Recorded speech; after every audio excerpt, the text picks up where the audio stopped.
बिस्मिल्लाहिर्रहमानिर्रहीम अस्सलाम वालेकुम। अल्हम्दुलिल्लाह नाज़रीन, साडा टनल ਦਾ ਜਿਹੜਾ ਛਾਪੜ ਦਾ ਨੁਕਸਾਨ ਹੋਇਆ ਸੀ ਅਲਹਮਦੁਲਿल्लाह ਦੁਬਾਰਾ ਕੰਪਲੀਟ ਹੋ ਗਿਆ ਵਾ। ਅਸੀਂ ਸਾਰਾ ਕੰਪਲੀਟ ਕਰ ਲਿਆ ਵਾ, ਛਾਪੜ ਦੁਬਾਰਾ ਪੈ ਗਿਆ ਵਾ। ਕੋਈ ਪੁਰਾਣਾ ਹੀ ਕੰਮ ਆ ਗਿਆ ਸੀ ਸਾਡੇ, ਕੋਈ ਕਈ ਜਗ੍ਹਾ ਤੇ ਬਲਕਿ ਜ਼ਿਆਦਾਤਰ ਤੇ 80% ਸਾਨੂੰ ਨਵਾਂ ਛਾਪੜ ਪਾਣਾ ਪਿਆ ਵਾ। ਕੱਲ ਹੀ ਸਾਡਾ ਛਾਪੜ ਕੰਪਲੀਟ ਹੋਇਆ ਵਾ, ਉਸ ਤੋਂ ਬਾਅਦ ਅੱਜ ਅਸੀਂ ਇਹਨੂੰ ਪਾਣੀ ਲਗਾ ਰਹੇ ਹਾਂ, ਉਹਦੇ ਵਿੱਚ ਖਾਦ ਵਗੈਰਾ ਦੇ ਰਹੇ ਹਾਂ।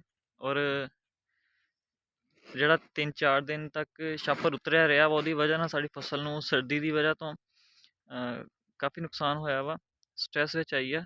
ਉਹਦੇ ਬਾਰੇ ਤੁਹਾਨੂੰ ਇਨਫੋਰਮੇਸ਼ਨ ਦੇਵਾਂਗੇ ਕਿ ਕਿਹੜੀ ਕਿਹੜੀ ਬਿਮਾਰੀ ਆ ਜਿਹਨੇ ਅਟੈਕ ਕੀਤਾ ਵਾ, ਔਰ ਅਸੀਂ ਕਿਹੜਾ ਸਪਰੇਅ ਕਰ ਰਹੇ ਹਾਂ।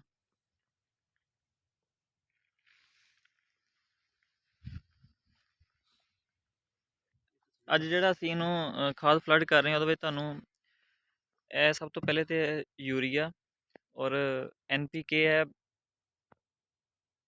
ਕੈਂਜ਼ੋ ਦਾ ਐਵੀਅਲ ਗਰੁੱਪ ਦਾ NPK ਹੈ 1744, ਹਾਫ ਬੈਗ ਯੂਰੀਆ ਦਾ ਪਰ ਏਕੜ ਨੂੰ। ਔਰ ਕੈਲਸ਼ੀਅਮ ਥਾਇਓਸਲਫੇਟ ਹੈਗਾ ਵਾ, ਇਹ 'ਚ ਕੈਲਸ਼ੀਅਮ 10% ਆ, ਥਾਇਓਸਲਫੇਟ 20% ਆ। ਇਹ ਜਿਹੜਾ ਵਾ ਪੌਦੇ ਦੀ ਜਿਹੜੀ ਜੜ੍ਹ ਦੀ ਬਿਮਾਰੀ ਉਹਨੂੰ ਕੰਟਰੋਲ ਕਰਦਾ ਔਰ ਪੌਦੇ ਨੂੰ ਗਰੋਥ ਦਿੰਦਾ ਹੈਗਾ। ਅਕਸਰ ਲੋਕ ਸਵਾਲ ਕਰਦੇ ਆ ਕਿ ਤੁਸੀਂ ਸਰਦੀ ਦੇ ਵਿੱਚ ਯੂਰੀਆ ਦਾ ਇਸਤੇਮਾਲ ਕਰ ਰਹੇ ਆ ਆਪਣੀ ਟਨਲ ਫਾਰਮਿੰਗ ਦੇ ਵਿੱਚ, ਕਿਉਂਕਿ ਅੱਜ ਕੱਲ੍ਹ ਜਿਹੜਾ ਟੈਂਪਰੇਚਰ ਆ ਦਿਨ ਟਾਈਮ ਜਾਂ ਸੂਰਜ ਸੁਬਹ ਨੂੰ ਸਾਜਰੇ ਨਿਕਲ ਆਉਂਦਾ, ਮਤਲਬ ਧੁੰਦਾਂ ਵਾਲਾ ਹਿਸਾਬ ਨਹੀਂ ਹੈ ਜਾਂ ਸਮੋਗ ਦਾ ਕੋਈ ਨਹੀਂ ਸਿਸਟਮ ਹੈਗਾ। ਇਸ ਕਰਕੇ ਜਿਹੜਾ ਅਗਰ ਧੁੰਦਾਂ ਨਿਕਲ ਰਹੀਆਂ ਹੁੰਦੀਆਂ, ਧੁੱਪ ਨਾ ਨਿਕਲਦੀ, ਤੇ ਫਿਰ ਅਸੀਂ ਇਹਨੂੰ ਫਾਸਫੋਰਸ ਹੀ ਖਾਦਾਂ ਇਸਤੇਮਾਲ ਕਰਨੀਆਂ ਸੀ, ਜਿਸ ਤਰ੍ਹਾਂ DAP ਆ। ਤੇ ਹੁਣ ਇਹਦਾ ਜਿਹੜਾ ਯੂਰੀਆ ਦਾ ਵਾ ਫਸਲ ਨੂੰ ਉਹ ਰਿਜ਼ਲਟ ਸਹੀ ਮਿਲਦਾ ਵਾ, ਇਸ ਕਰਕੇ ਅਸੀਂ ਜਿਹੜਾ ਅੱਧਾ ਬੈਗ ਯੂਰੀਆ ਦਾ ਉਹਨੂੰ ਇਸਤੇਮਾਲ ਕਰ ਰਹੇ ਹਾਂ। ਨਾਜ਼ਰੀਨ, ਤੁਹਾਨੂੰ ਜਿਹੜੇ ਪੌਦੇ ਡੈਮੇਜ ਹੋਏ ਨਜ਼ਰ ਆ ਰਹੇ ਹੋਣੇ ਆ ਔਰ ਬਿਮਾਰੀ ਦੀ ਜ਼ਦ ਵਿੱਚ ਆਏ ਹੋਏ ਆ, ਇਹ ਛਾਪਰ ਉਤਰਨ ਤੋਂ ਪਹਿਲੇ ਅਸੀਂ ਸਪਰੇਅ ਕੀਤੇ ਆ, ਲੇਕਿਨ 4-5 ਦਿਨ ਛਾਪਰ ਉਤਰਿਆ ਰਿਹਾ, ਉਹਦੀ ਵਜ੍ਹਾ ਨਾਲ ਇਹਨੂੰ ਅਗੇਤਾ ਝੁਲਸਾਓ, ਥ੍ਰਿਪਸ ਜੂੰ ਵਗੈਰਾ ਦਾ ਜਿਹੜਾ ਅਟੈਕ ਆਇਆ ਵਾ, ਤੁਸੀਂ ਦੇਖ ਸਕਦੇ ਹੋ ਕਿ ਪੱਤੇ ਡੈਮੇਜ ਹੋਏ ਹੋਏ ਆ।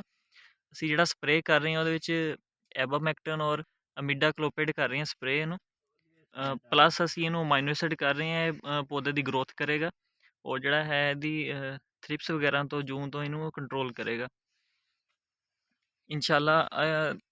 ਜਿਸ ਤਰ੍ਹਾਂ ਸਟ੍ਰੈਸ 'ਚ ਅੱਜ ਨਜ਼ਰ ਆ ਰਹੀ ਹੈ ਫਸਲ, ਇਹ ਸਾਡਾ ਜਿਹੜਾ ਅਸੀਂ ਇਹਨੂੰ ਪਾਣੀ ਲਗਾ ਰਹੇ ਹਾਂ, ਉਹਦੇ ਵਿੱਚ ਅਸੀਂ ਇਹਨੂੰ ਖਾਦਾਂ ਦੇ ਰਹੇ ਹਾਂ ਔਰ ਸਪਰੇਅ ਕਰ ਰਹੇ ਹਾਂ। ਇਹਦੇ ਨਾਲ ਇਨਸ਼ਾਅੱਲਾ 2 ਦਿਨ ਬਾਅਦ ਤੁਹਾਨੂੰ ਮਜ਼ੀਦ 2 ਦਿਨ ਬਾਅਦ ਵੀਡੀਓ 'ਚ ਦੱਸਾਂਗੇ ਕਿ ਸਾਡੀ ਫਸਲ ਨੇ ਕਿੰਨਾ ਗਰੋ ਕੀਤਾ ਵਾ ਔਰ ਕਿੰਨੀ ਬਿਹਤਰ ਹੋ ਗਈ ਹੈ।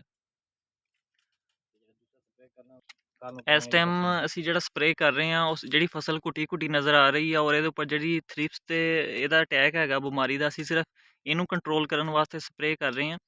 ਤੇ ਇਹਦੇ ਅਗੇਤੇ ਔਰ ਪਛੇਤੇ ਝੁਲਸਾਓ ਵਾਸਤੇ ਅਸੀਂ ਜਿਹੜਾ ਸਪਰੇਅ ਹੈਗਾ ਉਹ ਵਿੱਚ ਮਿਕਸ ਨਹੀਂ ਸੀ ਹੋ ਸਕਦਾ, ਉਹ ਅਸੀਂ ਇੱਕ ਤੇ ਇਹਨੂੰ ਪਾਣੀ ਅੱਜ ਲੱਗ ਜਾਏਗਾ, ਉਹਦਾ ਸਪਰੇਅ ਜਿਹੜਾ ਵਾ ਅਸੀਂ ਸਾਈਮੀਚਿੰਗ ਉਹ ਇਨਸ਼ਾਅੱਲਾ ਕੱਲ੍ਹ ਕਰਾਂਗੇ, ਕਿਉਂਕਿ ਇਹਨੂੰ ਝੁਲਸਾਓ ਦੀ ਵੀ ਸ਼ਿਕਾਇਤ ਹੈਗੀ ਆ। ਤੇ ਇਸ ਹਵਾਲੇ ਨਾਲ ਇਹਦਾ ਜਿਹੜਾ ਸਪਰੇਅ ਆ ਉਹ ਕੱਲ੍ਹ ਮੁਕੰਮਲ ਹੋ ਜਾਏਗਾ, ਪਾਣੀ ਵੀ ਇਹਨੂੰ ਅੱਜ ਲੱਗ ਜਾਏਗਾ ਔਰ ਇਨਸ਼ਾਅੱਲਾ ਆਉਣ ਵਾਲੇ ਮਜ਼ੀਦ 2 ਦਿਨਾਂ ਦੇ ਵਿੱਚ ਇਹਨੇ ਆਪਣਾ ਕਲਰ ਵੀ ਚੇਂਜ ਕਰ ਜਾਣਾ ਔਰ ਜਿਹੜੇ ਇਹ ਬਿਮਾਰੀ ਦਾ ਅਟੈਕ ਹੈਗਾ ਵੀ ਇਨਸ਼ਾਅੱਲਾ ਬਹੁਤ ਹੱਦ ਤੱਕ ਕਮ ਹੋ ਜਾਏਗਾ। ਕਈ ਦੋਸਤ ਸਾਨੂੰ ਕਮੈਂਟ ਸਵਾਲ ਕਰਦੇ ਆ ਕਿ ਜੀ ਤੁਹਾਡੀ ਫਸਲ ਜਿਹੜੀ ਹੈ ਗੰਦ ਬੜਾ ਵਾ, ਜਿਹੜੀ ਬੂਟੀਆਂ ਬੜੀਆਂ ਵਾ। ਉਹਨਾਂ ਨੂੰ ਮੈਂ ਦੱਸਣਾ ਚਾਹਾਂਗਾ ਕਿ ਸਾਡੀ ਲੇਬਰ ਹਲੇ ਛਾਪਰ ਪਾ ਕੇ ਬਾਹਰ ਆਈ ਸੀ, ਹਨੇਰੀ ਨੇ ਬੜਾ ਨੁਕਸਾਨ ਕੀਤਾ। ਉਸ ਤੋਂ ਬਾਅਦ ਹਫ਼ਤੇ 15 ਦਿਨ ਹੋ ਗਏ ਆਏ ਸੀ ਕਸ਼ਮਕਸ਼ ਦੇ ਵਿੱਚ ਆ। ਹੁਣ ਦੁਬਾਰਾ ਫਿਰ ਸੋਟੀਆਂ ਸਿੱਧੀਆਂ ਕੀਤੀਆਂ ਵਾ, ਛਾਪਰ ਦੁਬਾਰਾ ਪਾਇਆ ਵਾ। ਸਾਨੂੰ ਜਿਹੜਾ ਹੈ ਇਹ ਗੋਡੀ ਕਰਾਉਣ ਦਾ, ਅੰਦਰੋਂ ਸਫਾਈ ਕਰਾਉਣ ਦਾ ਟਾਈਮ ਹੀ ਨਹੀਂ ਮਿਲਿਆ ਹੈਗਾ। ਸਾਡਾ ਕੱਲ੍ਹ ਛਾਪਰ ਕੰਪਲੀਟ ਹੋਇਆ ਵਾ ਇਨਸ਼ਾਅੱਲਾ, ਉਸ ਤੋਂ ਬਾਅਦ ਅਸੀਂ ਇਹਦੀ ਸਾਰੀ ਸਫਾਈ ਕਰਵਾਵਾਂਗੇ। ਜਿਹੜਾ ਗੰਦ ਕਾਫੀ ਜ਼ਿਆਦਾ ਵਾ ਤੇ ਇਹ ਖਾਦ ਦਾ ਬੜਾ ਇੱਕ ਅਹਿਮ ਹਿੱਸਾ ਜਿਹੜਾ ਖਾ ਜਾਂਦਾ ਵਾ ਤੇ ਫਸਲ ਨੂੰ ਜਿਹੜਾ ਵਾ ਘੱਟ ਲੱਗਦਾ ਵਾ। ਇਸ ਕਰਕੇ ਜ਼ਰੂਰੀ ਆ ਕਿ ਇਹਦੀ ਨਾ ਸਫਾਈ ਟਾਈਮ ਨਾਲ ਕਰ ਦੇਣੀ ਚਾਹੀਦੀ ਆ।